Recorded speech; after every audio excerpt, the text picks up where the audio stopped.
Hello दोस्तों, revision hub में आपका स्वागत है। तो जो भी चैनल पे नए आए हैं, चैनल को सब्सक्राइब करके बेल आइकन जरूर दबा दीजिएगा ताकि नेक्स्ट वीडियो का नोटिफिकेशन आप तक पहुंच सके। आज है 3 अक्टूबर और 3 अक्टूबर से जुड़े इंपॉर्टेंट करंट अफेयर के 10 क्वेश्चन हम डिस्कस करने वाले हैं, जो कि आने वाले सभी एग्जामों के लिए काफ़ी ज़्यादा महत्वपूर्ण होगा। तो चलिए बिना देरी के हम पहले क्वेश्चन का साथ स्टार्ट करते हैं। पहला क्वेश्चन है, हाल ही में जारी महिला एवं बाल विकास मंत्रालय द्वारा पोषण उत्सव का आयोजन कहाँ किया गया है? तो इसका आंसर क्या हो जाएगा? इसका आंसर हो जाएगा नई दिल्ली। नई दिल्ली के मुख्यमंत्री कौन है? अरविंद केजरीवाल। और नई दिल्ली में ही बाल विकास मंत्रालय द्वारा पोषण उत्सव का आयोजन किया गया है, तो ये भी आप याद रखिएगा। और आम आदमी पार्टी से बिलोंग करते हैं अरविंद केजरीवाल। चलिए आगे बढ़ जाते हैं, अगला क्वेश्चन देख लेते हैं। अगला क्वेश्चन है, अंतर्राष्ट्रीय अहिंसा दिवस कब मनाया जाता है? तो अंतर्राष्ट्रीय अहिंसा दिवस की बात करें तो ये 2 अक्टूबर को मनाया जाता है। गांधी जी की जयंती के दिन अंतर्राष्ट्रीय अहिंसा दिवस के रूप में मनाया जाता है और यूएन द्वारा, यूनाइटेड नेशन द्वारा यह दिन घोषित किया गया है, तो इसलिए आप ये याद रखिएगा। और अगर महात्मा गांधी जी की मृत्यु की बात करें तो 1948 ईस्वी में हुआ था, ये भी आप याद रखिएगा। चलिए अगला क्वेश्चन देख लेते हैं। अगला क्वेश्चन है, हाल ही में किस राज्य में 15 अंतर्राष्ट्रीय सूफी रंग फेस्टिवल का आयोजन किया जाएगा? तो वो राज्य है राजस्थान। राजस्थान में 15 अंतर्राष्ट्रीय सूफी रंग फेस्टिवल का आयोजन किया जाएगा।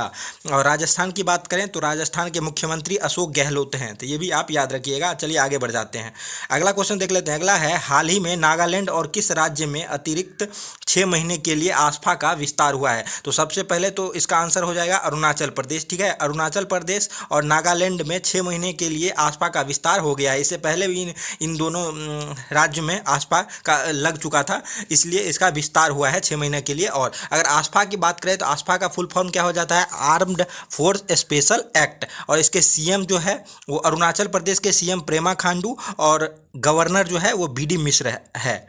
और अगर नागालैंड की बात करें तो नागालैंड के मुख्यमंत्री नेप्यू रियो। और गवर्नर की बात करें तो जगदीश मुखी, जो कि असम के मुख्यमंत्री भी हैं, तो ये आप याद रखिएगा। चलिए आगे बढ़ जाते हैं, अगला क्वेश्चन देख लेते हैं। हाल ही में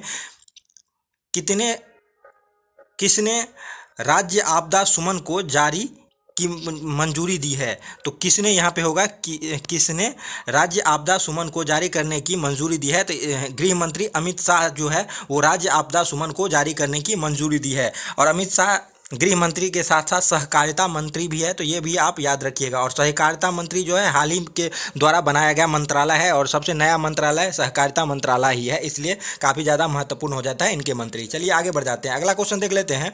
हाल ही में होलोग्राफिक तकनीक के लिए एयरटेल ने किसके साथ साझेदारी की है? तो हाल ही में होलोग्राफिक तकनीक के लिए एयरटेल ने नोकिया के साथ साझेदारी की है। अगर नोकिया की बात करें तो ये एक मोबाइल मैन्युफैक्चरर कंपनी है और नोकिया जो है वो साउथ कोरिया की कंपनी है, ये भी आप याद रखिएगा। चलिए आगे बढ़ जाते हैं, अगला क्वेश्चन देख लेते हैं। अगला है, हाल ही में किस राज्य सरकार ने अप्सरा पेंशन प्रारंभ किया है? तो तेलंगाना सरकार जो है वो अप्सरा पेंशन प्रारंभ किया है, तेलंगाना सरकार। अगर बथुकम्बा त्यौहार की बात करें तो हाल ही में बथुकम्बा त्यौहार भी मनाया गया था, जो कि तेलंगाना से संबंधित है, तो ये भी आप याद रखिएगा। और फूलों का सबसे बड़ा त्यौहार बथुकम्बा त्यौहार ही है, तो ये भी आप याद रखिएगा। बथुकम्बा त्यौहार तेलंगाना से संबंधित है। चलिए आगे बढ़ जाते हैं, अगला क्वेश्चन देख लेते हैं। अगला है, हाल ही में एक नई किताब अम्बेडकर ए लाइफ लिखी है, तो किसके द्वारा यह लिखी गई है? तो शशि थरूर जो है वो कांग्रेस के मेंबर ऑफ पार्लियामेंट है और इसी के द्वारा अम्बेडकर ए लाइफ पुस्तक लिखी गई है, तो ये भी आप याद रखिएगा। चलिए आगे बढ़ जाते हैं, अगला क्वेश्चन देख लेते हैं। हाल ही में किस राज्य के राज्यपाल ने धर्मांतरण विरोधी विधेयक कानून को मंजूरी दी है? तो कर्नाटक के राज्यपाल है थावर चंद गहलोत, जो है धर्मांतरण विरोधी विधेयक कानून को मंजूरी दी है, तो ये भी आप याद रखिएगा, काफ़ी ज़्यादा महत्वपूर्ण है। चलिए आगे बढ़ जाते हैं, अगला और लास्ट क्वेश्चन देख लेते हैं। हाल ही में जारी भारत के टॉप 25 स्टार्टअप लिस्ट में शीर्ष पर कौन है? तो ये आपको बताना है कि हाल ही में जारी हुआ है भारत के टॉप 25 स्टार्टअप लिस्ट, इसमें शीर्ष पर कौन है? तो शीर्ष पर है क्रेड जो है वो सबसे महत्वपूर्ण स्टार्टअप में शीर्ष टॉप पर है। और ये जो है ये एजुकेशन का ऐप है, इससे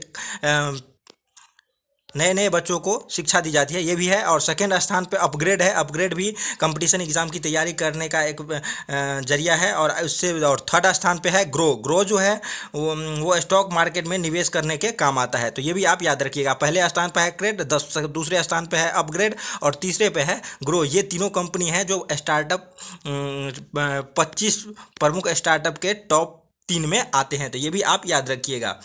अगर आपको ये वीडियो और टॉपिक पसंद आया होगा तो चैनल को सब्सक्राइब करके बेल आइकन ज़रूर दबा दीजिएगा। मिलते हैं नेक्स्ट वीडियो में। धन्यवाद।